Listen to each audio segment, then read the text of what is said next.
Если кто-то до этого думал, что космос это что-то далекое, то на Казань Digital Week на деле показывает, что он ближе, чем кажется. Это новый российский спутник, позволяющий находить на Земле метан, находясь далеко за пределами стратосферы. Совместную разработку «Газпрома» и Роскосмоса показали Максуту Шадаеву и Рустаму Миниханову. Это впервые в России будет спутник, который будет оптику и поиск парниковых газов делать. На российских спутниках еще ни разу не использовался подобный прибор именно для определения утечек и выбросов метана. Нет, это не только месторождение, это мониторинг утечек трубопроводов метана, других объектов промышленных. А эта установка, может, и не унесет далеко в космос, но точно обезопасит на Земле. На выставке представлена уникальная отечественная разработка, позволяющая проходить предрейсовый осмотр, например, водителей, проверить давление,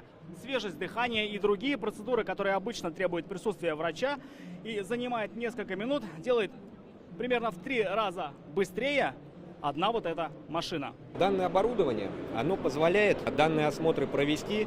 Это можно сделать как с помощью медика, который присутствует очно на предприятии, так и с помощью данного комплекса, где медик присутствует удаленно. Рустаму Миниханову на выставке показали и разработку университета Иннополис совместно с ГИБДД Республики. Они создали беспилотный летательный аппарат, автоматически фиксирующий правонарушения.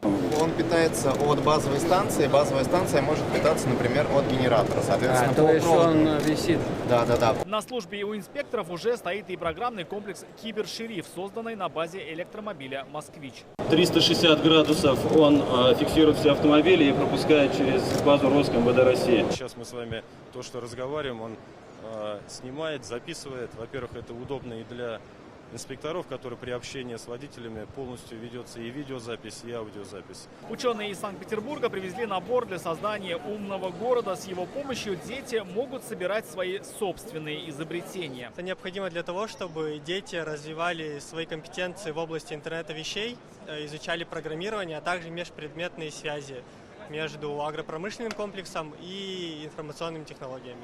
Компания из Москвы представила инновационную систему оповещения. Благодаря нейросетям речь диктора максимально быстро доходит до любой точки страны. Искусственный интеллект, он обрабатывает с учетом определенных фонем голос диктора и подбирает нужную систему кодификации, чтобы на другом конце речь была распакована, и передавать можем по абсолютно минимальным каналам связи с минимальной стоимостью. Еще один яркий пример симбиоза виртуального и реального – это кибербитва на киберполигоне. На этом стенде система и инфраструктура максимально похожая на нашу. Здесь и нефтяная промышленность, и энергосистема. Задача попробовать все это взломать. Этим занимается команда атакующих, а также защитить. Это делает команда защитников.